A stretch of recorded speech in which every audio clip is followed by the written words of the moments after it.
So here's something worth thinking about as you settle in tonight.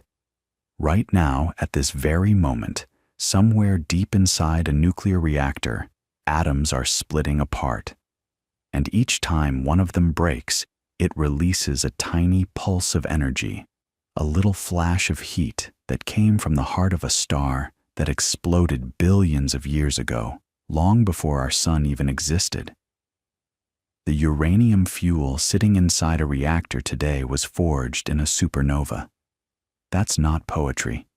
That's physics. The heavy elements on Earth, the ones heavier than iron, uranium, thorium, plutonium, they were cooked up in the final violent moments of dying stars and scattered across space, and some of that ancient stardust ended up here, buried in rock, waiting for a very, very long time. And then, in a span of just a few decades in the 20th century, human beings figured out how to crack those atoms open and use what came out. That story, how we got from not even knowing atoms existed to building machines that could harvest the energy locked inside them. That's what we're going to walk through tonight, slowly, from the very beginning. Let's start with something simple. What even is an atom? Because for most of human history, nobody knew. The idea goes back to ancient Greece, to a philosopher named Democritus, around 400 BC or so. He had this thought experiment. Imagine you take a piece of cheese, or anything really, and you cut it in half. Then you cut one of those halves in half, and you keep going. Can you keep cutting forever, or do you eventually reach some tiny piece that can't be divided any further? Democritus said yes. You'd hit a limit. He called those smallest possible pieces atomos, which just means uncuttable in Greek. It was a beautiful idea, but it was purely philosophical.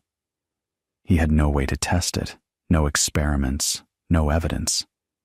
And honestly, the idea kind of got buried for a couple thousand years. Aristotle, who came along a bit later and had far more influence, didn't buy it. He thought matter was continuous, that you could keep dividing forever. And since Aristotle's word carried enormous weight in Western thought for centuries, the atom concept just sort of sat on a shelf, gathering dust. It wasn't until the early 1800s that someone picked it back up with real science behind it. John Dalton, an English chemist and meteorologist, quiet guy, colorblind, a Quaker from a modest family, he started noticing patterns in how chemicals combined. When hydrogen and oxygen made water, they always combined in the same proportions. Always. Not roughly the same, not approximately, exactly the same ratio every single time. And Dalton realized the simplest explanation was that matter really was made of tiny, discrete particles, each element having its own kind of particle with its own specific weight. He published his atomic theory in 1803, and it was a landmark moment. But here's the thing. Even Dalton's atoms were imagined as tiny solid balls, little billiard balls basically, indivisible, indestructible, fundamental. Nobody had any reason to think there was anything going on inside them. That started to change near the end of the 19th century, and this is where the story really begins to pick up speed. In 1895, a German physicist named Wilhelm Röntgen was experimenting with cathode ray tubes. Those are just glass tubes with most of the air pumped out, with electrodes at each end. And when you run electricity through them, strange things happen. Glowing beams appear. And Röntgen noticed that even when he covered the tube with dark cardboard, something was escaping. Some kind of invisible ray was passing through the cardboard and making a fluorescent screen across the room glow. He didn't know what these rays were, so he called them X-rays, X for unknown. He took the first X-ray photograph of his wife's hand, and you could see her bones right through the flesh, and her wedding ring floating there around the bone. When she saw the image, she reportedly said, "I have seen my death." It was eerie, it was thrilling, and it set off a frenzy of investigation across Europe. Everyone wanted to understand these mysterious rays, and that frenzy led directly to the next discovery.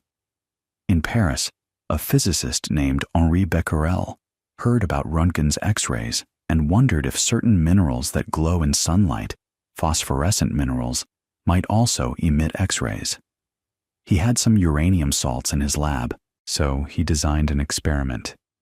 He'd expose the uranium salts to sunlight, then place them on a photographic plate wrapped in dark paper.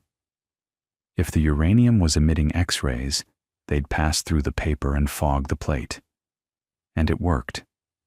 He got an image. But then something strange happened. Paris had a stretch of cloudy days, and Becquerel, unable to do his sunlight experiment, stuck the uranium salts and the wrapped photographic plate in a drawer and forgot about them. A few days later, he developed the plate anyway, maybe just to see if there was a faint residual image. And the image was strong. Stronger than before, actually. The uranium hadn't needed sunlight at all. It was emitting some kind of radiation all on its own, continuously, without any external energy source. This was 1896, and Becquerel had just stumbled onto radioactivity, though the word didn't exist yet. Now, this is the kind of discovery that changes everything. But at first, Becquerel himself didn't fully grasp what he'd found. He published his results and moved on to other things. It took someone else to dig in and figure out what was really going on, and that someone was Marie Curie. Born Maria Sklodowska in Warsaw in 1867, she'd come to Paris to study physics at the Sorbonne because universities in Russian-controlled Poland didn't admit women. She was brilliant, she was relentless, and she was looking for a doctoral thesis topic. When she read Becquerel's papers, she got curious. She wanted to know, was uranium the only element that did this? Were there others? And what exactly was this radiation? She started testing every element and mineral she could get her hands on, using a sensitive electrometer that her husband Pierre had helped develop. She measured the radiation coming off different substances, methodically, sample after sample. And she found that thorium was also radioactive. She actually coined that word, radioactivity, to describe the phenomenon. But here's what really got her attention. She tested a uranium ore called pitch blende, and it was more radioactive than pure uranium. That shouldn't have been possible if uranium was the only radioactive element in the ore. Something else was in there, something unknown and intensely radioactive. So Marie and Pierre Curie set out to find it. And this is where the story becomes almost physically painful to think about. They worked in a converted shed at the School of Physics in Paris, a leaky, unheated former dissection room. They had tons of pitch blende ore, literally tons of it, and they had to process it by hand, grinding, dissolving, filtering, precipitating, over and over, trying to isolate whatever was producing that extra radiation. Marie would stir boiling vats of chemical solution with an iron rod almost as tall as she was. The work was grueling, dangerous, and they had essentially no safety precautions because nobody understood yet that radiation was harmful. In 1898, they announced the discovery of not one, but two new elements, polonium, named for Marie's homeland, and radium, which was astonishingly radioactive. A tiny speck of radium glowed in the dark. It was warm to the touch. It was, in a very real sense, releasing energy from inside the atom itself, though nobody fully understood that yet. Think about what that means. Here was a substance that seemed to produce energy from nothing. It violated everything people thought they knew about conservation of energy. Where was the energy coming from? This question haunted physicists for years, and the answer, when it finally came, would reshape the entire world. Meanwhile, other pieces of the puzzle were falling into place. In 1897, J. Thomson at Cambridge discovered the electron, the first subatomic particle. He showed that cathode rays were actually streams of tiny negatively charged particles, far smaller than any atom. So atoms weren't indivisible after all. There was stuff inside them. Thomson proposed a model, sometimes called the plum pudding model, where the atom was a blob of positive charge with electrons embedded in it, like raisins in a pudding. It was a reasonable guess given what he knew. But it was wrong. And the person who proved it wrong was one of Thomson's own former students, a New Zealander named Ernest Rutherford. Rutherford was a big, loud, energetic man.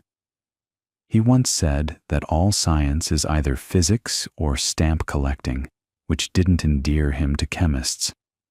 But he was a phenomenal experimentalist. In 1909, working at the University of Manchester, he directed two of his researchers, Hans Geiger and Ernest Marsden, to fire alpha particles, which are basically little chunks of helium nuclei positively charged, at a thin gold foil. According to Thomson's model, the alpha particles should have passed through with only slight deflections, like bullets through tissue paper. And most of them did. But some of them bounced back. Not just deflected sideways, but bounced almost straight back toward the source. Rutherford later said, "It was as if you'd fired a cannon shell at a piece of tissue paper and it came back and hit you." That result was shocking, and it took Rutherford a couple of years to work out what it meant. In 1911, he published his answer. The atom was mostly empty space. Almost all of its mass was concentrated in a tiny, dense, positively charged core, the nucleus, and the electrons orbited far away from it, relatively speaking. If the atom were the size of a football stadium, the nucleus would be a marble sitting at the center of the field. Everything else was empty, and those alpha particles that bounced back, they'd hit the nucleus head-on like a golf ball striking a bowling ball. This was a revelation. The nucleus was where almost all the atom's mass lived, and it was unimaginably small and unimaginably dense. And it was the nucleus, not the electrons, not the outer shell of the atom, that held the key to the enormous energies that Becquerel and the Curies had been detecting. When a radioactive atom decayed, it was the nucleus that was changing, rearranging, spitting out particles and energy. The energy of radioactivity was nuclear energy, but nobody yet knew how to control it, or how to release it on demand, or whether you could get more energy out than nature offered on its own through slow radioactive decay. That question, whether you could crack the nucleus open deliberately and unleash what was inside, would consume the next generation of physicists. And the answer would come from an unlikely place, from a quiet, methodical experiment in a laboratory in Rome, carried out by a man who would later flee fascism and end up in a squash court underneath a football stadium in Chicago, building something the world had never seen before. But that part of the story starts with a discovery that almost everyone missed at first, a discovery made in Berlin in the winter of 1938. And it was a discovery that would change everything. So picture this. It's December, just before Christmas, and two German chemists, Otto Hahn and Fritz Strassmann, are working at the Kaiser Wilhelm Institute in Berlin. They've been bombarding uranium with neutrons, which by this point is something a number of labs around Europe have been doing for a few years. The idea is simple enough. You fire neutrons at heavy atoms and see what happens. Sometimes the atom absorbs the neutron and becomes a heavier isotope, Sometimes it spits out a small particle, an alpha particle, a proton, and transmutes into a slightly different element. That's what everyone expected. Small changes, gentle nudges. You throw a pebble at a boulder, maybe a chip flies off. That was the mental model. But Hahn and Strassmann were getting results that made no sense. When they carefully analyzed the products of their uranium bombardment, they kept finding barium. Barium. That's element 56. Uranium is element 92. Barium has roughly half the atomic mass of uranium. That's not a chip flying off a boulder. That's the boulder splitting clean in two. And Hahn, who was a meticulous chemist, checked and rechecked his results. He couldn't make the barium go away. It was really there. But he couldn't bring himself to say what it meant, because what it meant was physically absurd. Or at least, it seemed absurd based on everything physicists believed at the time. The nucleus was supposed to be this incredibly tightly bound thing. You could chip pieces off it, sure, but split it in half? That was like saying you could tear a cannonball in two with your bare hands. So Hahn did something smart. He wrote to his former collaborator, Lisa Meitner. Now, Meitner is one of the most important and most unjustly overlooked figures in the entire history of nuclear physics, and her story deserves a moment. She was an Austrian-born physicist who had worked alongside Hahn for 30 years. She was brilliant, one of the first women to earn a doctorate in physics from the University of Vienna. For decades, she and Hahn had been a team. She handled the physics, he handled the chemistry. But by 1938, Meitner had been forced to flee Germany. She was of Jewish heritage, and after the Anschluss, the Nazi annexation of Austria, her Austrian citizenship no longer protected her. She escaped to Sweden with almost nothing, smuggled across the border with the help of colleagues. She was in her late 50s, starting over in a foreign country, working in a borrowed laboratory with inadequate equipment. And it was there, in Sweden, that Hahn's letter found her. She read his results, and she understood immediately what Hahn and Strassmann had done, even though they themselves hadn't fully grasped it.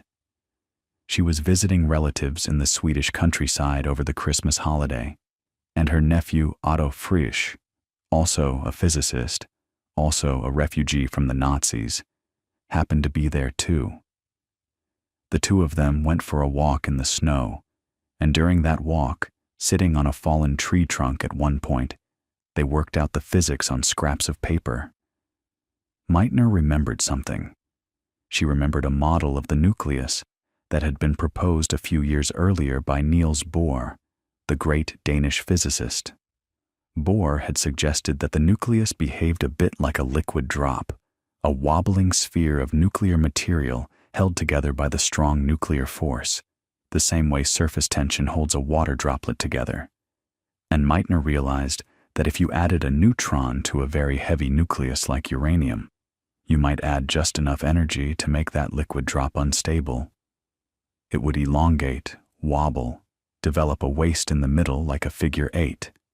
And then, if the electrical repulsion between the protons in each half overcame the surface tension holding it together, it would split, snap apart into two roughly equal pieces, two lighter nuclei, like a water droplet that gets too big and divides. And here's the thing that made this so extraordinary. When Meitner did the calculation, and she could do this in her head, by the way, she was that good. She realized that the two fragments, the barium and the krypton, or whatever the other piece was, would together have slightly less mass than the original uranium nucleus plus the neutron. Not a lot less, but a little. And she knew exactly what that missing mass meant, because Einstein had told the world back in 1905, E equals mc squared. That tiny bit of missing mass had been converted into energy. And when she calculated how much energy, the number was staggering. About 200 million electron volts from a single atom splitting. That might not sound like much, but compare it to a chemical reaction, burning coal, say, or detonating TNT, where each atomic event releases maybe 1 or 2 electron volts. This was 100 million times more energetic per atom. 100 million times. Think about what that means. A single pound of uranium, if you could split every atom in it, would release as much energy as burning about 3 million pounds of coal. Frisch went back to Copenhagen, where he was working in Niels Bohr's institute, and he told Bohr what they'd figured out. The story goes that Bohr slapped his forehead and said something like, "Oh, what fools we have been. We should have seen this before." Frisch also gave the process its name. He borrowed a term from biology. When a cell divides, biologists call it fission, so he called this nuclear fission, and the name stuck. Now, the news spread like wildfire through the physics community. This was January 1939. Within weeks, labs all over the world had confirmed the result. Uranium could be split, and it released enormous energy. But one question hung over everything, and it was the question that would determine whether nuclear fission was merely a fascinating laboratory curiosity or something far, far more consequential. When a uranium nucleus splits, does it release any extra neutrons? Think about why that matters. You fire one neutron at a uranium atom and it splits. Great. You get energy. But that's one atom. If the splitting process also kicks out 2 or 3 additional neutrons, those neutrons could go on to strike other uranium atoms nearby, causing them to split too, each releasing more neutrons, which cause more fissions, which release more neutrons. And suddenly, you don't have a single event. You have a chain reaction, a self-sustaining cascade. And if it happens fast enough, in a concentrated enough mass of uranium, the energy release wouldn't be gradual. It would be explosive. Several groups confirmed it almost simultaneously in early 1939. Yes, fission of uranium released additional neutrons, typically 2 or 3 per fission event. A chain reaction was theoretically possible. And the moment that became clear, the world shifted. Physicists who had spent their careers in the quiet pursuit of understanding nature suddenly realized they might be holding the blueprints for the most destructive weapon ever conceived. And this was 1939. Hitler had already annexed Austria and Czechoslovakia. War was coming. Everyone could feel it. This brings us to Enrico Fermi. And Fermi is one of those rare figures in science who was genuinely world-class at both theory and experiment.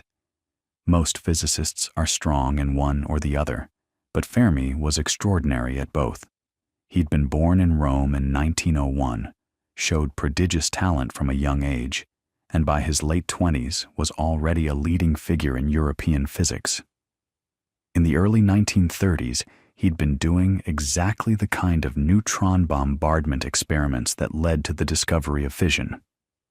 In fact, he'd been bombarding uranium with neutrons as early as 1934, 4 years before Hahn and Strassmann. And here's the bittersweet irony. Fermi almost certainly produced fission in his Rome laboratory without realizing it. He thought he was creating new, heavier elements beyond uranium, transuranic elements. He even received the Nobel Prize in 1938 partly for that work. But what he'd actually been doing, at least some of the time, was splitting uranium atoms. He just didn't have the chemical analysis to catch it. Meitner, who was following his work from Berlin, had been skeptical of his transuranic claims, and she turned out to be right. But Fermi's Nobel Prize trip in 1938 served another purpose. He traveled to Stockholm to accept the award, and he never went back to Italy. His wife Laura was Jewish, and Mussolini's fascist government had recently adopted racial laws modeled on Nazi Germany's. The Fermis took their Nobel Prize money and their 2 children and sailed straight from Stockholm to New York. Fermi arrived in the United States in January 1939, the very same month that news of fission broke. The timing was almost uncanny.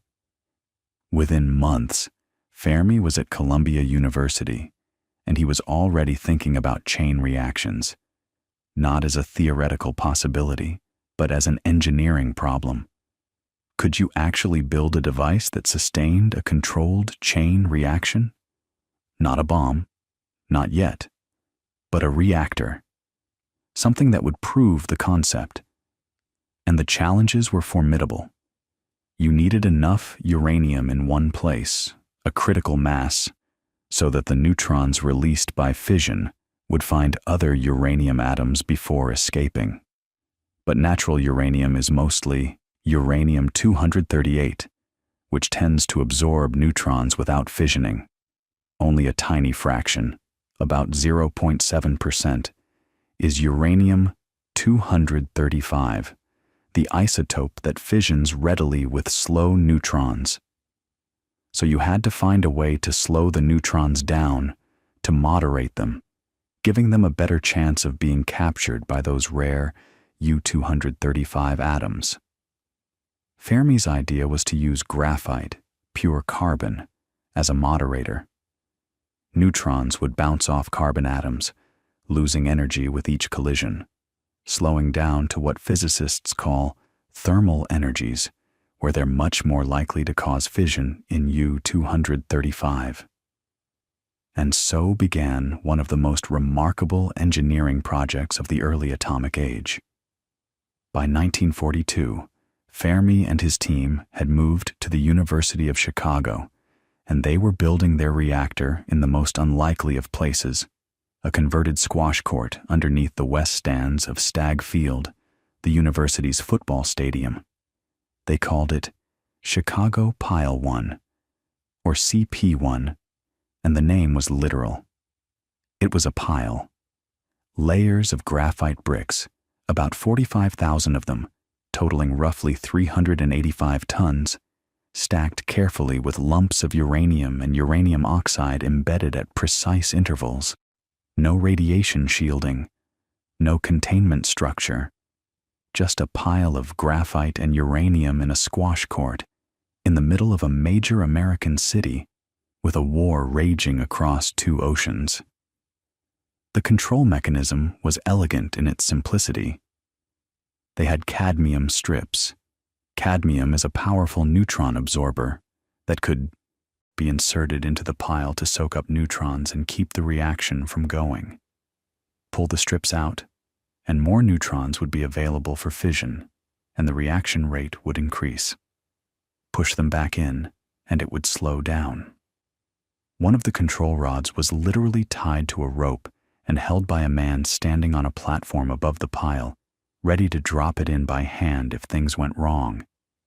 They called him the Safety Control Rod Axeman, SCRAM, and to this day, in every nuclear power plant in the world, the emergency shutdown is still called a SCRAM. On December 2nd, 1942, they were ready. Fermi stood at the controls, calm as always. Colleagues described him as almost eerily composed, and he ordered the cadmium strips withdrawn, one by one, inch by inch. The neutron counters clicked faster. The reaction rate climbed, and at 3:25 in the afternoon, the instruments confirmed what Fermi already knew from his calculations. The pile had gone critical. The chain reaction was self-sustaining. For the first time in human history, a controlled nuclear chain reaction was running. They let it run for about 28 minutes, generating a whopping 0.5 watt of power, barely enough to light a flashlight. And then Fermi ordered the control rods reinserted and the reaction stopped. Arthur Compton, the physicist overseeing the project, made a famous phone call to James Conant at Harvard. He couldn't say what had happened over an open phone line, so he used a coded message. "The Italian navigator has just landed in the New World." Conant asked, "And how did he find the natives?" Compton replied, "Very friendly." The chain reaction worked. The atomic age had officially begun. But here's what's important to understand about that moment. CP1 was a proof of concept, not a power plant. It produced almost no useful energy. What it proved was that the physics worked, that you could sustain and control a chain reaction. And that proof had two very different implications. Two paths forward that would define the rest of the 20th century and beyond. One path led to weapons, the other led to power. And for the next few years, it was the weapons path that consumed almost all the attention, all the money, and all the urgency. Because the world was at war, and the fear, the very real, very justified fear, was that Nazi Germany might get there first. The Manhattan Project was already underway by the time CP1 went critical, and Fermi's success only accelerated it. The question now wasn't whether an atomic bomb was possible. It was how to build one, and how to build it before anyone else did. And the scale of that effort, the sheer audacity of it, is something that still takes your breath away when you really look at the numbers. So let's talk about what it actually took to build an atomic bomb, because it wasn't just a matter of piling up more uranium and letting it go critical the way Fermi had done under those bleachers in Chicago. The problem was far more subtle than that, and understanding it helps you appreciate why the Manhattan Project became the largest, most expensive, most secret scientific endeavor in human history up to that point. Here's the core issue. Natural uranium, the stuff you dig out of the ground, is mostly uranium-238, about 99.3% of it. The remaining fraction, just 0.7%, is uranium-235. Now both isotopes are uranium, same number of protons, same chemical behavior. But U-235 has 3 fewer neutrons, and that tiny difference changes everything. U-235 is the one that fissions easily when hit by a slow neutron. U-238 mostly just absorbs neutrons without splitting. For a reactor like CP1, you could work with natural uranium because the graphite moderator slowed the neutrons down enough to preferentially trigger fission in that tiny fraction of U-235. It was inefficient, but it worked. For a bomb, though, you needed a very different situation. You needed a fast, explosive chain reaction, not a slow, controlled one. And for that, you needed uranium that was highly enriched in U-235, something like 80% or more, which meant you had to somehow separate two isotopes of the same element that differ in mass by less than 2%. Think about how hard that is. Chemically, U-235 and U-238 are identical. You can't use any chemical process to pull them apart. The only difference is their weight, and the difference is tiny, like trying to sort a pile of tennis balls where some weigh 235 grams and others weigh 238 grams, except you have billions of them and you need to do it at an industrial scale. That's the problem the Manhattan Project had to solve, and they threw everything they had at it. General Leslie Groves, the Army engineer who ran the entire Manhattan Project, made a decision that was either brilliant or insane, depending on how you look at it. He decided to pursue multiple enrichment methods simultaneously because nobody knew which one would work at scale. So they built not one, but several massive facilities, mostly at a place called Oak Ridge, Tennessee, a town that essentially didn't exist before 1942, and within 2 years had a population of 75,000 people, all working on something most of them didn't fully understand. One approach was gaseous diffusion. You convert uranium into a gas, uranium hexafluoride, this nasty, corrosive compound, and then you push it through barriers with microscopic pores. The slightly lighter U-235 molecules move through the barrier just a tiny bit faster than the heavier U-238 molecules. But the separation factor at each stage is minuscule, so you need thousands of stages, one after another, each one slightly enriching the gas a little more. The plant they built for this, K25, was at the time the largest building in the world, over half a mile long, U-shaped, covering 44 acres under one roof.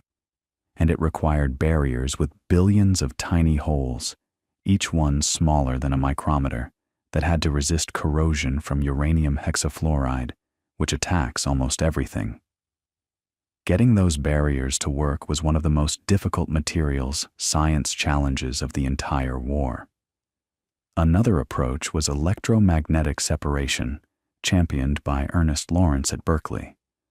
Lawrence had invented the cyclotron, and his idea was essentially to build enormous mass spectrometers, devices that use magnetic fields to separate ions by mass. You ionize the uranium, accelerate it, and send it through a powerful magnetic field. The lighter, U-235 ions curve on a slightly tighter path than the U-238 ions, and you collect them in separate bins. The machines they built for this were called calitrons, Cal for California, where Lawrence's lab was, and they were huge, requiring massive electromagnets. So massive, in fact, that there wasn't enough copper available for the windings because of wartime shortages. So the Manhattan Project borrowed 14,700 tons of silver from the U.S. Treasury to use instead. Silver, from the Treasury vaults. Thousands of tons of it, wound into electromagnetic coils to separate uranium isotopes. The Treasury officials were apparently not thrilled, but they didn't exactly have the authority to say no to a project with a direct line to the president.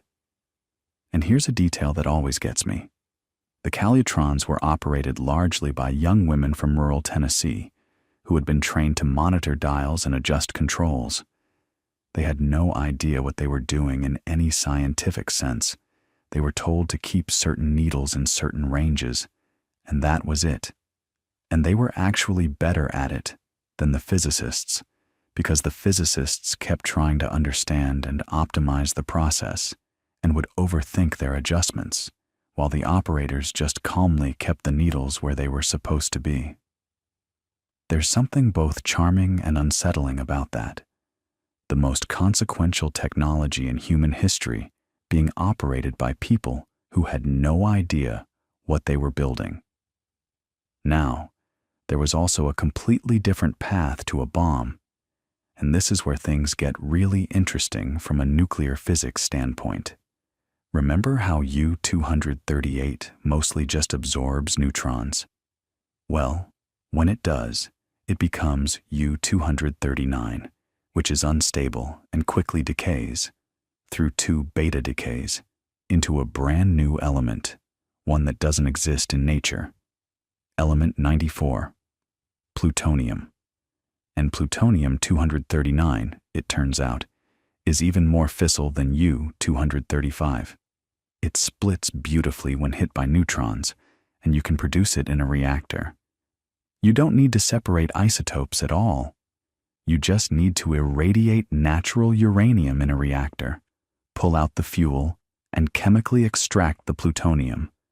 And chemical separation is vastly easier than isotope separation because plutonium is a different element with different chemistry.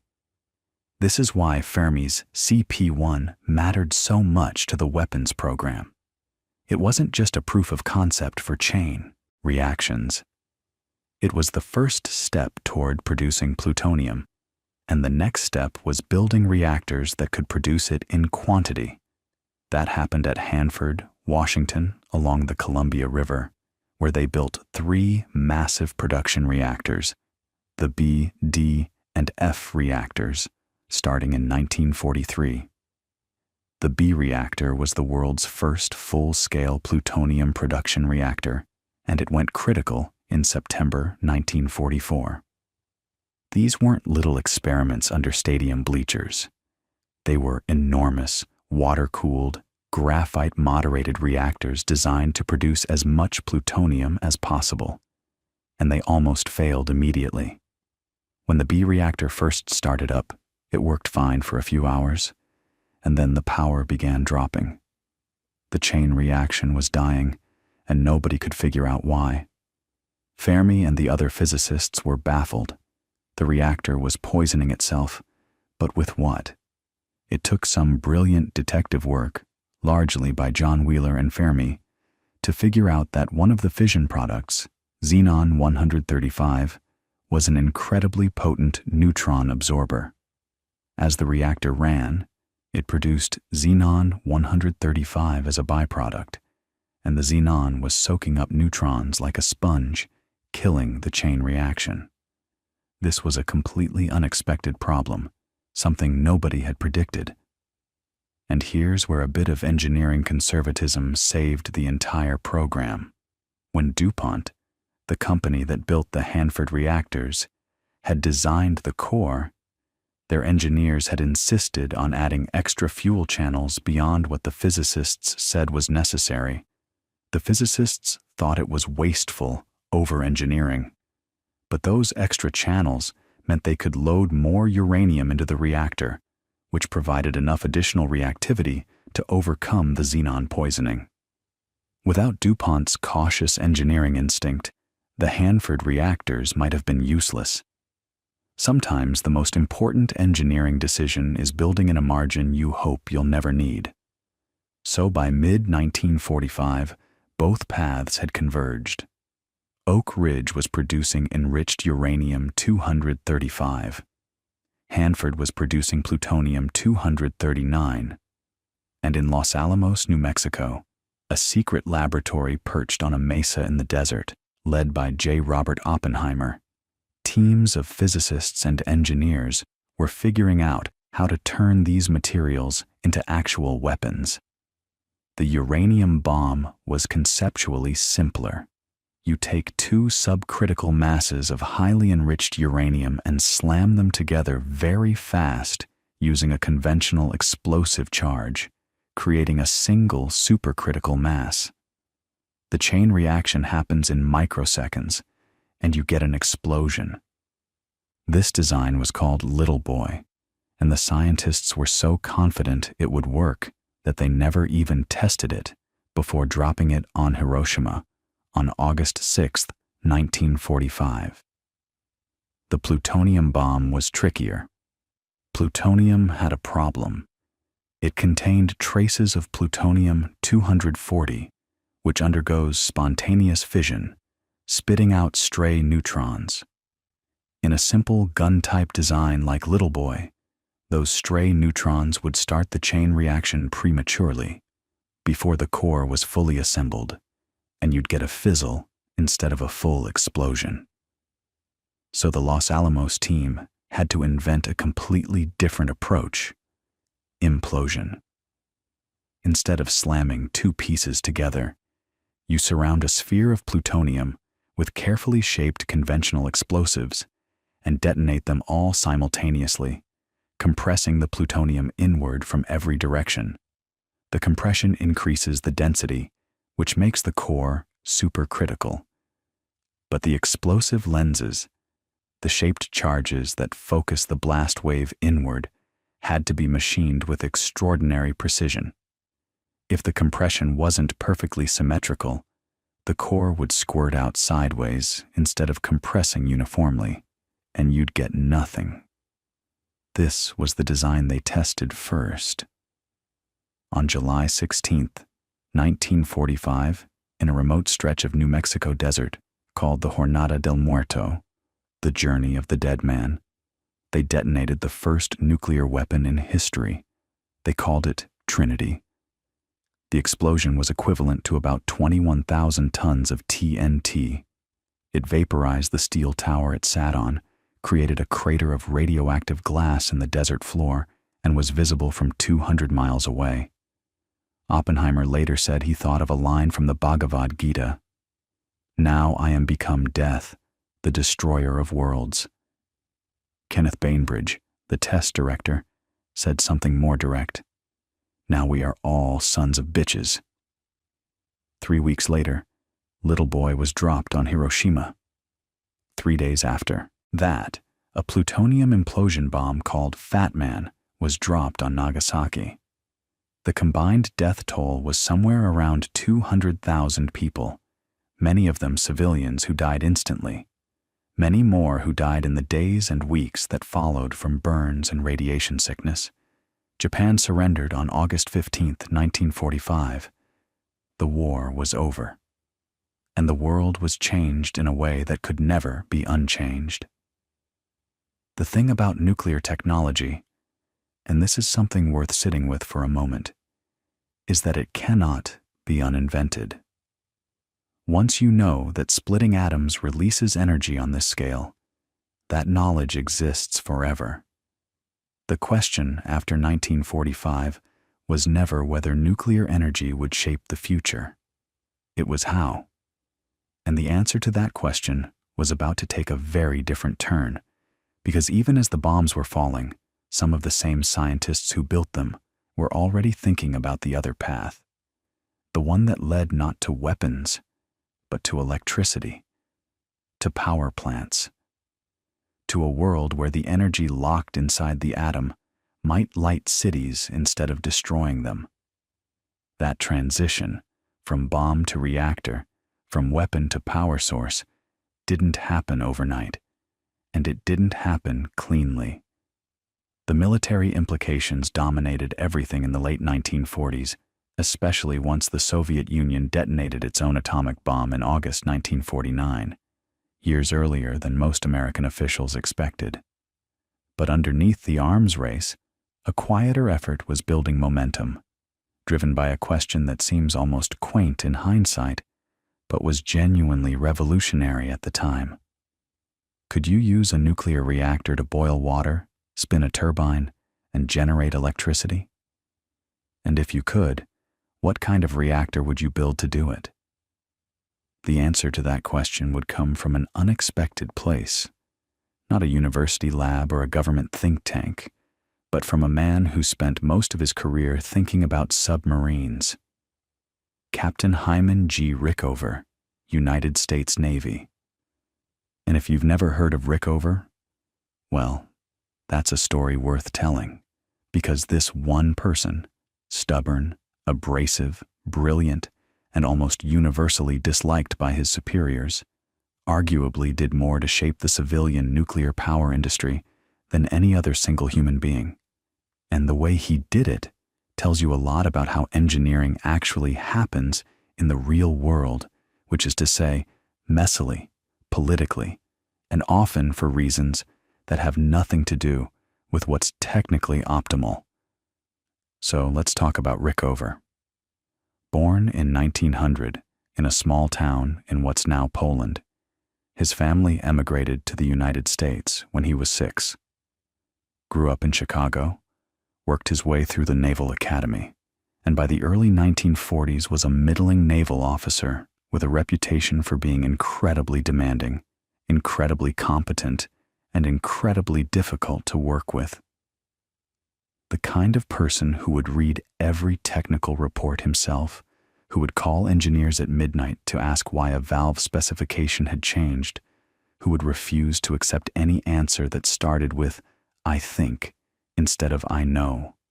He was not popular, but he got things done. During the war, Rickover had worked in the Bureau of Ships, dealing with electrical systems, and he'd developed a deep appreciation for engineering reliability, for the idea that a system had to work every single time under the worst possible conditions. After the war, in 1946, he was sent to Oak Ridge as part of a small group of naval officers learning about nuclear technology. And this is where the light bulb went on. Rickover looked at nuclear reactors and saw something very specific. He saw a power source for submarines. Now, think about why that matters. In 1946, submarines ran on diesel engines on the surface and electric batteries when submerged.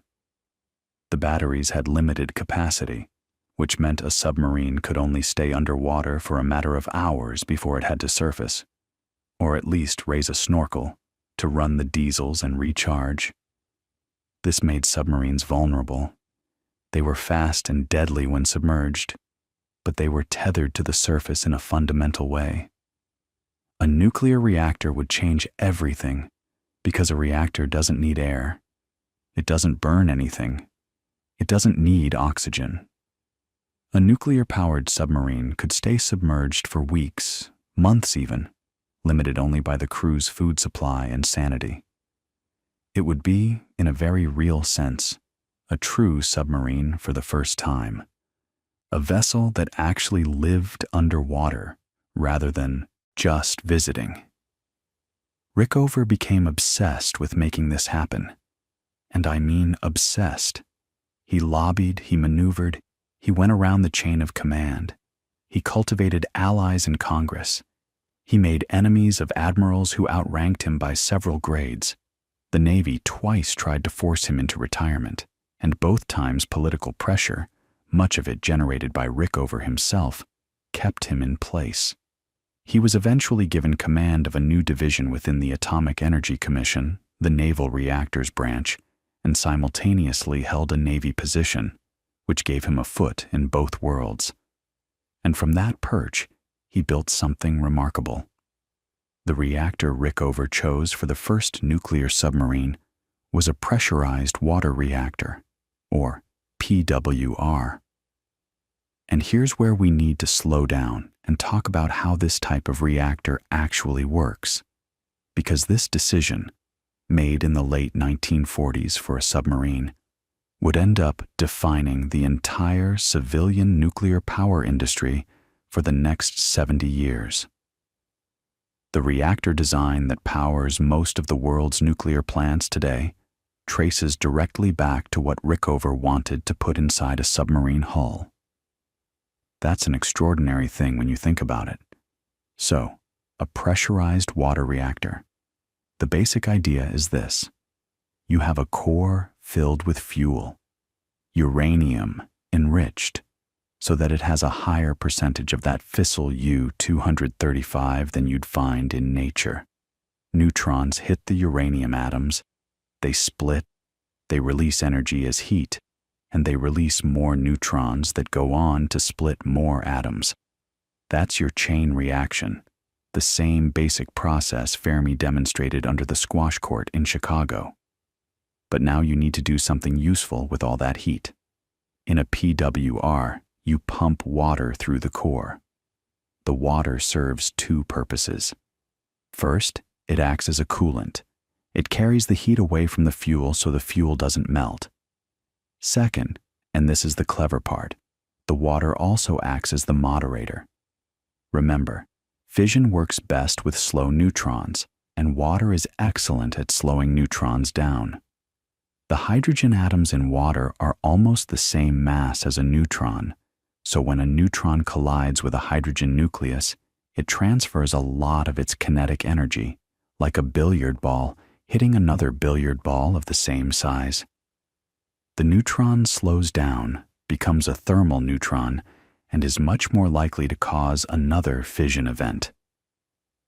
Here's the thing about the water in a PWR, though. It's under enormous pressure.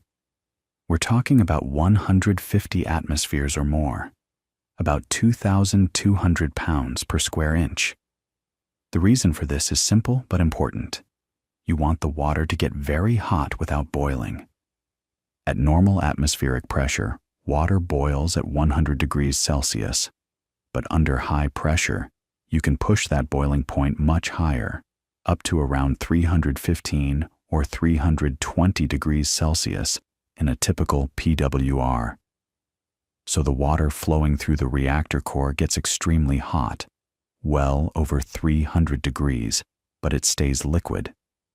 It never turns to steam inside the reactor vessel itself. This superheated high-pressure water then flows through a heat exchanger, a device called a steam generator, where it transfers its heat to a separate loop of water that's at lower pressure.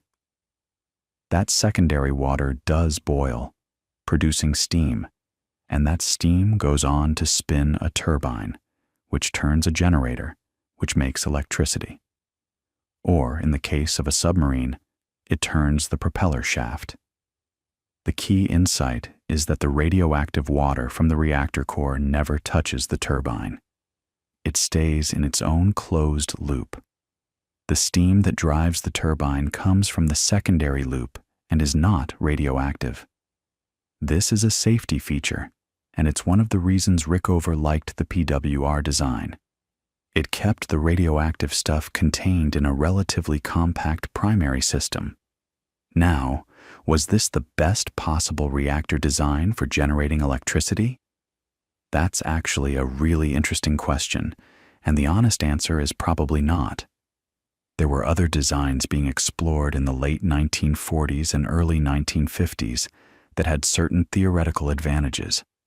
Breeder reactors, which could actually produce more fissile material than they consumed. Gas-cooled reactors, which could operate at higher temperatures and therefore higher thermal efficiencies. Heavy water reactors, which could use natural uranium without enrichment. Molten salt reactors, which had fascinating properties we'll get to later. But Rickover didn't care about theoretical elegance. He cared about building something that would work, reliably, inside a submarine, as soon as physically possible. And the pressurized water reactor had practical advantages that mattered enormously in that context. Water is abundant, well understood, and easy to work with. The physics are relatively straightforward. The system is self-regulating in an important way. If the water heats up, it becomes less dense, which means it's less effective as a moderator, which means fewer neutrons are slowed down, which means fewer fissions occur, which means the reactor naturally tends to cool itself. That's a negative feedback loop, and for a reactor sitting inside a submarine with a crew of 100 people, that kind of inherent stability was worth a lot. Rickover contracted with Westinghouse to build the reactor, and the development happened at a pace that's almost hard to believe today. The land-based prototype, called S1W, was built at a facility in the Idaho desert, the National Reactor Testing Station, and it achieved criticality in 1953. The actual submarine reactor, the S2W, was installed in the USS Nautilus, which was launched in January 1954 and commissioned in September of that year. On its first voyage under nuclear power, Nautilus sent a message that became famous: underway on nuclear power. It was a new world. The submarine traveled over 60,000 miles on its first core of nuclear fuel, a distance that would have required millions of gallons of diesel. In 1958, it became the first vessel to reach the geographic North Pole by traveling under the polar ice cap, something that would have been utterly impossible for a conventional submarine. But here's what really matters for our story. The success of the naval reactor program created an enormous institutional momentum behind the pressurized water reactor design. Westinghouse had built it, understood it, had the manufacturing capability and the supply chains. The Navy was ordering more of them for more submarines and eventually for aircraft carriers. And when the question came up, what kind of reactor should we build for civilian power? The PWR had a massive head start. Not because it was theoretically the best design for making electricity, but because it already existed, it already worked, and there was already an industrial base that could build it. The first nuclear power plant to generate electricity for a civilian grid was actually not in the United States. That honor goes to the Soviet Union's Obninsk plant, which connected to the grid on June 27, 1954. It was small, only about 5 megawatts of electrical output, enough to power maybe a few thousand homes. And it used a very different design, a graphite-moderated, water-cooled channel reactor. It was as much a political statement as a practical power source. The Soviets wanted to demonstrate that they could use the atom for peace, not just for bombs. And they got there first, by a narrow margin. In the United States, the first significant civilian nuclear plant was Shippingport in Pennsylvania, about 25 miles northwest of Pittsburgh. And this is where Rickover's influence becomes unmistakable, because Shippingport was essentially a scaled-up version of the submarine reactor. It was a pressurized water reactor, built by Westinghouse, overseen by Rickover's Naval Reactors Division, and it went critical in December 1957. Its electrical output was about 60 megawatts, modest by later standards, but it was real power, flowing into the grid, lighting homes and running factories. And it worked. It worked reliably. The success of Shippingport sent a signal to the entire industry. Utilities started placing orders. Westinghouse kept building PWRs. General Electric, not wanting to be left out, developed its own design, the boiling water reactor, or BWR, which is similar in some ways, but allows the water to actually boil inside the reactor vessel, producing steam directly without needing a separate steam generator. It's a simpler system in some respects, fewer components, but it means the steam going to the turbine is slightly radioactive, which creates different maintenance challenges. Both designs used ordinary water as coolant and moderator, both used enriched uranium fuel, and both became the workhorses of the nuclear industry.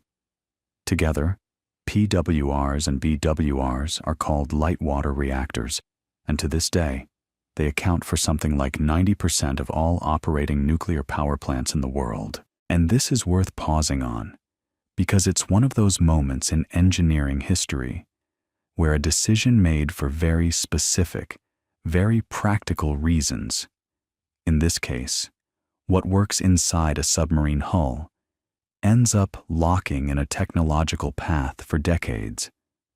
Economists call this path dependence. The PWR won not because it was the platonic ideal of a nuclear power plant, but because it was there first. It had institutional support. And every year that passed, more people knew how to build them, more regulations were written around them, more fuel fabrication facilities were tooled for them. The alternatives, some of which had genuinely compelling advantages, struggled to compete against that accumulated momentum. It's a pattern you see over and over in the history of technology: VHS over Betamax, QWERTY keyboards, internal combustion engines over steam cars. The first design that's good enough often beats the later design that's theoretically better. But not everyone was content to follow Rickover's path. In the 1950s and 1960s, there was a genuine spirit of experimentation in nuclear engineering, a sense that the field was wide open and that the light water reactor might be just the beginning. One of the most ambitious alternative programs was the effort to build a breeder reactor. And the story of the breeder is one of the most fascinating and ultimately heartbreaking chapters in nuclear history. The idea behind it was almost too good to be true, and in a way, that turned out to be exactly the problem. The concept starts with a simple observation about nuclear fuel, and it goes like this. Remember that only about 0.7% of natural uranium is the fissile isotope U-235, and the rest is U-238, which doesn't fission easily with thermal neutrons. In a conventional light water reactor, you're essentially burning through that tiny fraction of fissile material and leaving most of the uranium's energy potential untapped. But what if you could build a reactor that actually converted that abundant U-238 into plutonium-239, which is fissile, faster than it consumed its own fuel? A reactor that bred new fuel as it operated? You'd effectively multiply the world's usable nuclear fuel supply by a factor of 60 or more. 60 times the fuel from the same amount of uranium pulled out of the ground.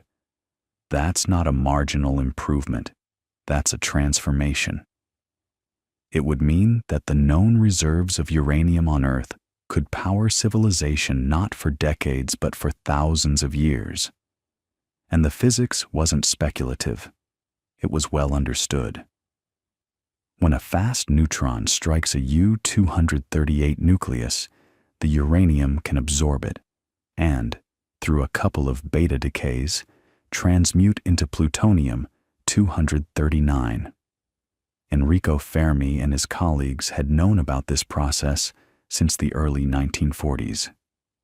It was happening inside every reactor already, just not fast enough to replace the fuel being consumed. The trick was to design a reactor where the breeding ratio, the number of new fissile atoms created for every fissile atom consumed, was greater than 1. And to do that, you needed fast neutrons, not the slow thermal neutrons used in light water reactors, which meant you couldn't use water as your moderator, because the whole point of a moderator is to slow neutrons down, and in a breeder, you want them to stay fast. So you needed a completely different kind of coolant, something that would carry heat away from the core without slowing the neutrons much. And the answer that most designers converged on was liquid sodium. Now, liquid sodium is a remarkable substance, and also a terrifying one if you're an engineer who has to keep it contained. Sodium melts at about 98 degrees Celsius and boils at around 883 degrees, so it gives you this wide liquid range that's perfect for transferring heat at high temperatures without needing to pressurize the system the way you do with water. It conducts heat beautifully.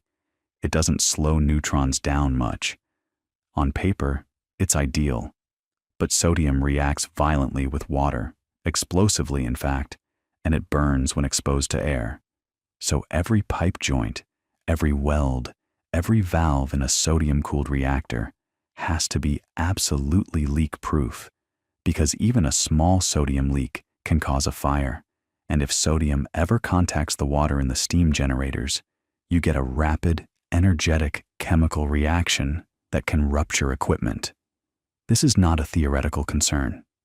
It happened repeatedly throughout the history of breeder reactors, and it's one of the central reasons the technology never achieved the dominance its proponents envisioned. But in the early days, the optimism was enormous. The United States took the lead. In 1951, the Experimental Breeder Reactor 1, EBR-1, at a remote site in Idaho produced the first usable electricity from nuclear fission. It lit up 4 light bulbs on December 20th, 1951, and there's a famous photograph of those bulbs glowing, with scientists grinning beside them. It was a proof of concept, a small reactor generating just a couple hundred kilowatts of electricity, but it demonstrated 2 crucial things: that a fast reactor could work, and that breeding was real. They actually measured the breeding ratio and confirmed that EBR-1 was producing more fissile material than it consumed. The dream was alive, but EBR-1 also provided an early warning. In November 1955, during an experiment to test the reactor's behavior under certain transient conditions, the operators observed unexpected power increases. The core partially melted. It wasn't a catastrophic accident. No one was hurt, and the containment held. But when they pulled the fuel elements out and examined them, they found that some had warped and fused together. The culprit was a positive reactivity feedback that the designers hadn't fully anticipated. As the fuel heated up, it expanded and bowed inward, toward the center of the core, which actually increased reactivity rather than decreasing it. In a light water reactor, remember, the physics naturally pushes back when things get hotter. That beautiful negative feedback loop. In this fast reactor, under certain conditions, the feedback went the wrong way. It was a sobering lesson, and it foreshadowed the fundamental challenge that would haunt breeder reactor programs for decades. Fast reactors are harder to control, less forgiving of mistakes, and more sensitive to the precise geometry of their cores. Still, the program pressed forward. EBR-2 came online in 1964, also in Idaho, and it was a much more sophisticated machine. It operated successfully for 3 decades, and it actually demonstrated something remarkable: a closed fuel cycle, where spent fuel was reprocessed on-site and recycled back into the reactor. This is the full vision of the breeder concept. Not just breeding new fuel, but continuously recycling it so that you extract nearly all of the energy from the uranium, not just that tiny 0.7%. EBR-2 was, in many ways, a technical triumph. Meanwhile, other countries were pursuing their own breeder programs with serious commitment. France built Rhapsody in the 1960s, then the larger Phoenix in 1973, and then embarked on Super Phoenix, a massive 1,200 megawatt commercial breeder that was one of the most ambitious nuclear projects ever attempted. The Soviet Union built the BN-350 in Kazakhstan, which started operating in 1973 and actually served double duty, generating electricity and desalinating water from the Caspian Sea. The British had their Downray fast reactor in Scotland. Japan, Germany, India, everyone wanted in. For a while, in the 1960s and 1970s, it genuinely seemed like breeders were the future of nuclear energy, and that light water reactors were just a temporary stepping stone. So what went wrong? Well, several things, and they compounded each other in ways that made the whole enterprise increasingly difficult to sustain politically and economically. First, the sodium. It kept causing problems.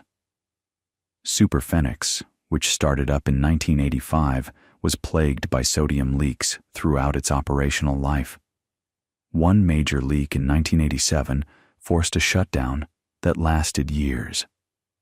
The reactor operated at only about a 7% capacity factor over its lifetime, meaning it was producing power only a tiny fraction of the time it theoretically could have been. For a plant that cost billions of francs to build, that was economically devastating. Phoenix had sodium leaks too, and unexplained reactivity anomalies in the 1990s that were never fully explained. Japan's Monju reactor, which achieved criticality in 1994, suffered a serious sodium leak and fire in December 1995, just months after it began generating power. A thermocouple sheath broke inside a secondary sodium loop. Liquid sodium sprayed out, hit the air, and burned. The fire itself was contained, but the political fallout was enormous, partly because the operating organization initially tried to conceal the severity of the incident. Monju sat idle for nearly 15 years before briefly restarting, then was permanently shut down in 2016 without ever having generated meaningful electricity. Second, the economics shifted. In the 1950s and 1960s, people genuinely worried that the world would run out of affordable uranium. That fear was a major driver behind breeder development. If uranium was going to be scarce and expensive, then a reactor that multiplied your fuel supply 60-fold was essential. But new uranium deposits kept being discovered.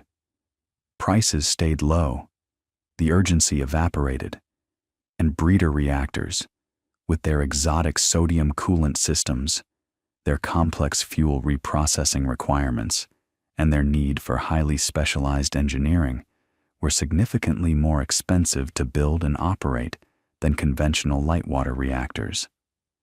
When uranium is cheap, the economic case for breeders collapses. You're spending billions to solve a scarcity problem that hasn't materialized yet. Third, and this is the one that really changed the political landscape, there was the issue of plutonium.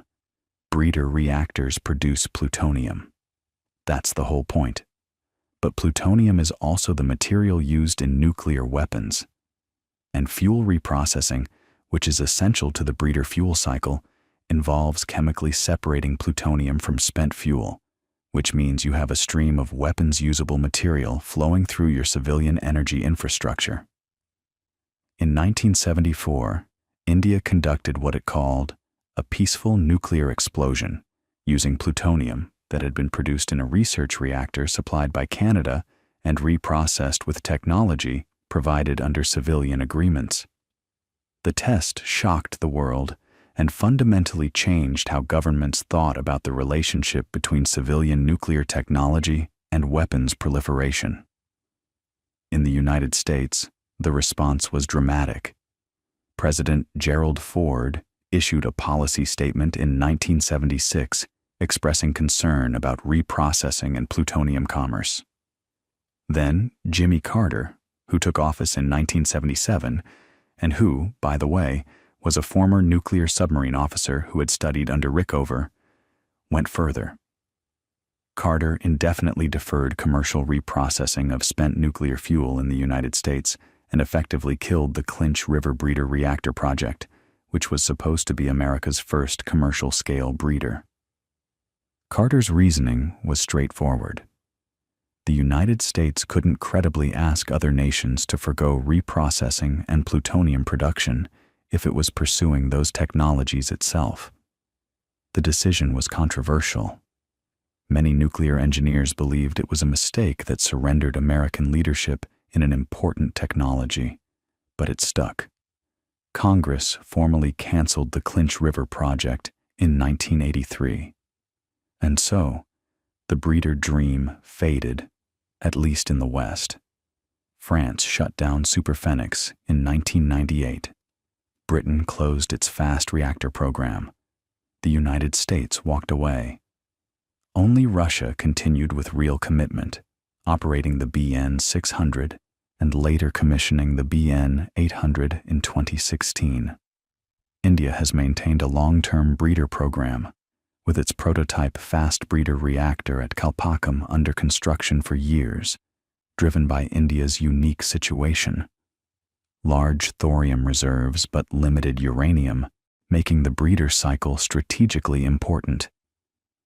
The story of the breeder reactor is worth dwelling on because it illustrates something important about how technology develops in the real world. It wasn't that the physics was wrong. The physics works. EBR-2 proved it. The French proved it. The Russians proved it. But physics is only one factor among many. Economics, politics, public perception, the accidents that happen along the way, the alternatives that exist, all of these shape which technologies flourish and which ones get shelved.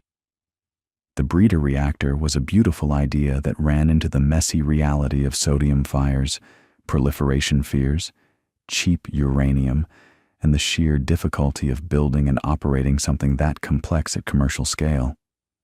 But here's the thing.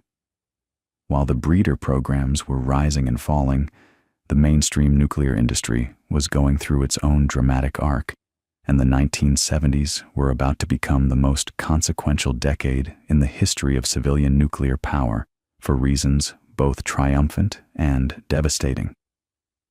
Because it was during the 1970s that the world's fleet of nuclear power plants expanded at a pace that has never been matched before or since, and it was also during the 1970s that the event occurred which would fundamentally alter the public's relationship with nuclear energy.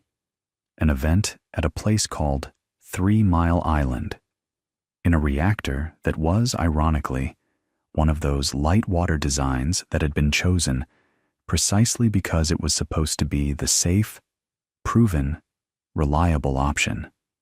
And that's exactly what makes the 3 Mile Island story so unsettling. Not that some exotic experimental technology failed, but that the workhorse design, the one the entire industry had bet on, the pressurized water reactor that Rickover had pioneered, and that shipping port had demonstrated, and that dozens of utilities had purchased, that was the design that stumbled. Let's set the scene. By the late 1970s, the United States had more than 70 nuclear power plants either operating or nearing completion.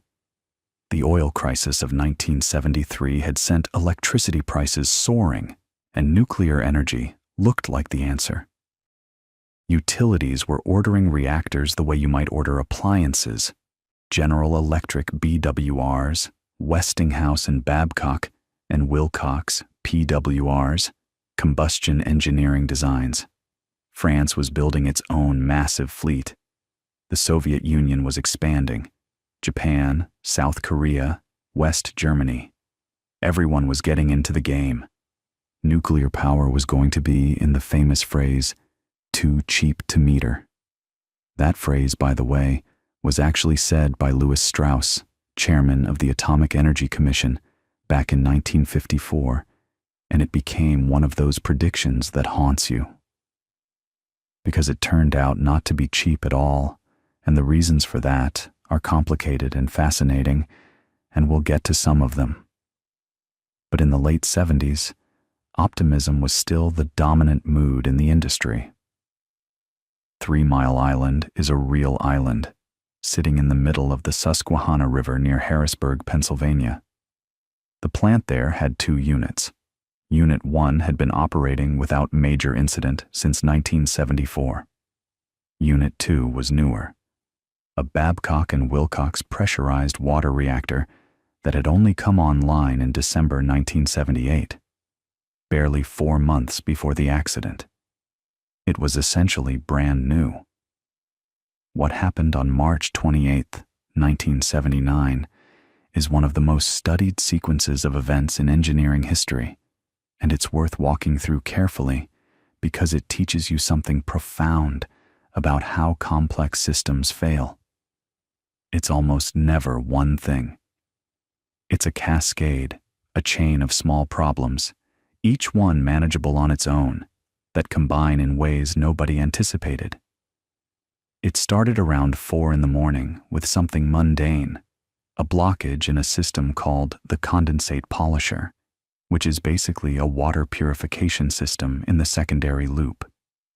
Remember, a PWR has 2 loops: the primary loop where water flows through the reactor core under high pressure, picking up heat from the fuel rods, and the secondary loop where that heat gets transferred through a steam generator to make steam that drives the turbines. The condensate polisher is in the secondary loop, far from the reactor itself. When it got blocked, the feed water pumps that supply water to the steam generators tripped off. No feed water means no cooling on the secondary side, which means the steam generators start drying out, which means heat begins building up in the primary loop because there's nowhere for it to go. Now, the reactor's safety systems responded exactly as designed. Within seconds, the reactor scrammed. All the control rods dropped into the core, shutting down the fission chain reaction. That part worked perfectly. But here's the thing. People often don't realize about nuclear reactors. Even after you shut down the chain reaction, the fuel is still producing a tremendous amount of heat. This is called decay heat, and it comes from the radioactive decay of all those fission products sitting in the fuel rods. The cesium, the strontium, the iodine, all those fragments left over from months of splitting uranium atoms. Right after shutdown, decay heat can be something like 6 or 7% of the reactor's full thermal power. For a reactor rated at nearly 2,800 megawatts thermal, that's still close to 200 megawatts of heat being generated. You absolutely must keep cooling that core, even though the chain reaction has stopped. So the pressure in the primary loop started rising because you had all this heat with reduced cooling. A relief valve on top of the pressurizer. That's a tall cylindrical vessel connected to the primary loop that helps regulate pressure. This relief valve opened automatically to vent steam and bring the pressure down. That was correct. The valve was supposed to open. But then, when the pressure dropped back to normal levels, the valve was supposed to close again. And this is where the first critical failure happened. The valve stuck open. It stayed open, and pressurized water from the primary loop began pouring out through it, essentially creating a small break loss of coolant accident. The reactor was bleeding its own coolant. Now, here's what made this so insidious. In the control room, there was an indicator light for that relief valve, but the light didn't actually show whether the valve was open or closed. It showed whether the signal had been sent to close the valve. The signal had been sent, so the light said the valve was closed, but the valve was still open. Think about that for a second. The operators were looking at their instruments, and the instruments were telling them something that wasn't true. Not because the instruments were broken in some obvious way, but because of a subtle design choice. The indicator measured the command, not the result. And this is where the human factors dimension of the accident becomes absolutely central. The operators were now trying to manage a situation they didn't fully understand, because their mental model of what was happening inside the reactor didn't match reality. They thought the valve was closed. They thought the pressure drop they were seeing had some other explanation. When the emergency core cooling system kicked in automatically, which it did, correctly, the operators actually overrode it and throttled it back, because they were worried about a different problem.